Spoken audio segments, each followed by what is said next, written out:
vous ordonner, là, bâton rompu, parce que moi j'ai plusieurs questions pour toi. Si vous en avez, vous pouvez aussi les poser directement à Apollo. Notamment, moi j'aimerais savoir, bon, comment ça a commencé ton nouveau trip là, de la cuisine macanaise? En fait, Macanaise, la première fois que j'ai vu Macanaise, c'était il y a 3-4 ans, avec un gars de Macao qui m'a emmené chez lui et qui m'a fait goûter la culture générale de ce qu'il mangeait tous les jours. Et je trouvais ça tellement weird, vraiment, c'était tellement étrange de manger des sardines avec du gingembre et de la citronnelle. Je trouvais ça un peu décontenançant au début parce que c'est pas quelque chose que je connais. Mais j'ai trouvé ça, tu sais, le monde est devenu un pays et ça c'est l'exemple parfait que Macao, c'est l'exemple d'un pays qui est devenu un monde.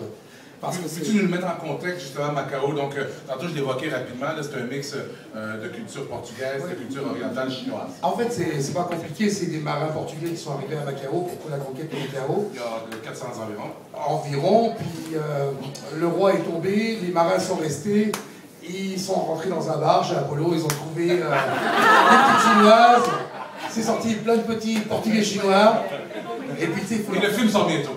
Bien, ça passera à minuit. Et là, ce que je trouve génial, c'est que quand même, quand on voit que les femmes sont toujours là pour nous, elles ont adapté leur cuisine avec la nourriture des Portugais, donc faire du bacala avec la citronnelle, faire des tortillas avec du gingembre et du soya. Merci mesdames, vous êtes toujours là pour nous. Merci beaucoup. On le sait. On le sait tellement. D'ailleurs, je rappelle la mienne, donnez-moi une seconde.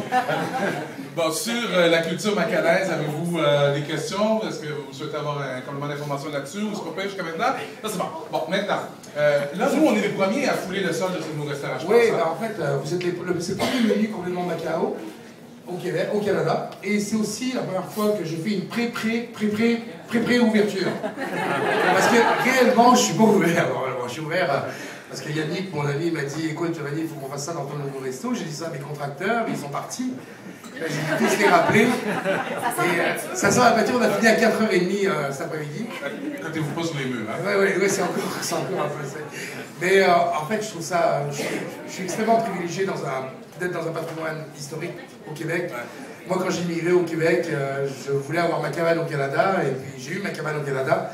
Après, je voulais avoir mon restaurant à Montréal, hot. Donc j'espère qu'il va être hot. Mais c'est vraiment magnifique. Écoutez, c'est un privilège pour moi d'être ici. Comment? Ça date de quelle année? 1836, mon arrière-grand-mère l'a construit. Non, 1836, c'est ça. C'était quoi? C'est une chapelle? En fait, c'est l'ancien presbytère de l'église anglicane. Quand je suis rentré la première fois, j'ai enlevé les crucifix parce que ça marchait pas trop avec moi, mais je vais vous raconter une anecdote si vous me permettez. Oui. Quand on m'a dit, écoute, on aimerait ça que tu reprennes l'ancien parchemin et tout ça après notre presbytère, il a fallu que j'aille 5 fois chanter à l'église à côté pour faire croire que j'étais un bon gars protestant qui chantait, mais je savais pas les chansons en anglais, alors je faisais semblant. Et quand on est 8 dans l'église, il faut que tu chantes, alors j'ai appris les chansons, et j'ai été voir Monseigneur Ilienas à Toronto, qui est le chef du diocèse ici, pour lui dire que j'étais un bon garçon. Et il m'a cru. Ce gars-là m'a cru, donc qui croit peu. D'accord? Et voilà. Bon. Est-ce qu'on peut tweeter ça ou ça c'est on peut tout tweeter ça, il est au courant, je fais semblant. Ok, Richard?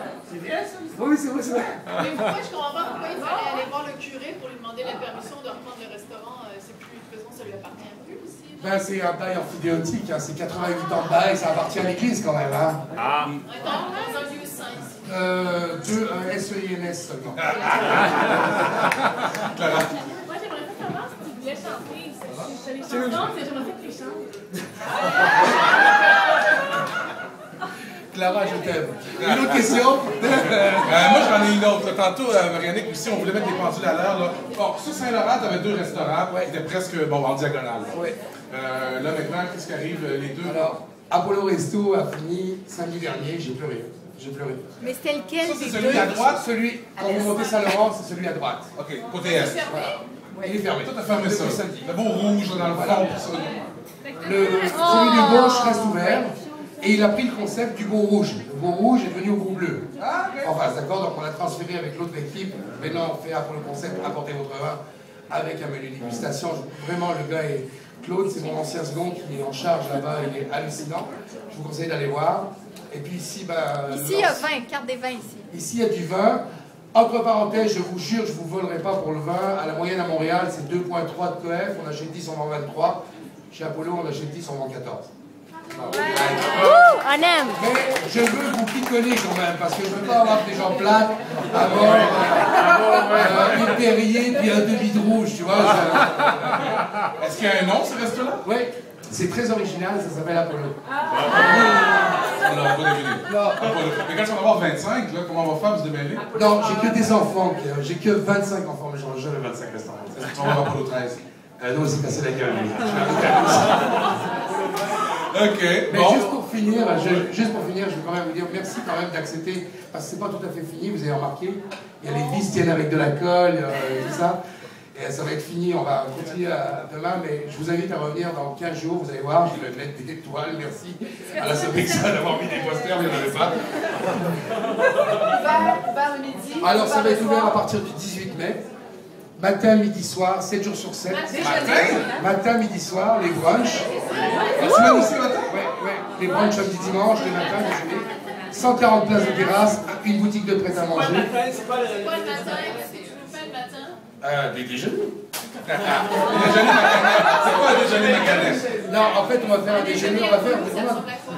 Il y a déjeuner conventionnel, mais on a aussi des déjeuners de déclinaison. Donc, avec style américain, japonais, compagnie. Japonais? Tu vas dormir quand? Je ne dors plus. J'ai décidé C'est c'est fini, parce que chaque fois que je dors, je fais des enfants. Donc, il y en a plein qui m'appellent papa, je dis donc, c'est ça, il va y avoir une boutique de prêt-à-manger, 140 places de terrasse, la salle de restaurant de 70 places, le lounge, la salle d'événement, la cuisine en haut. Et puis, quand le 18, je vous ferai visiter au complet. Merci beaucoup.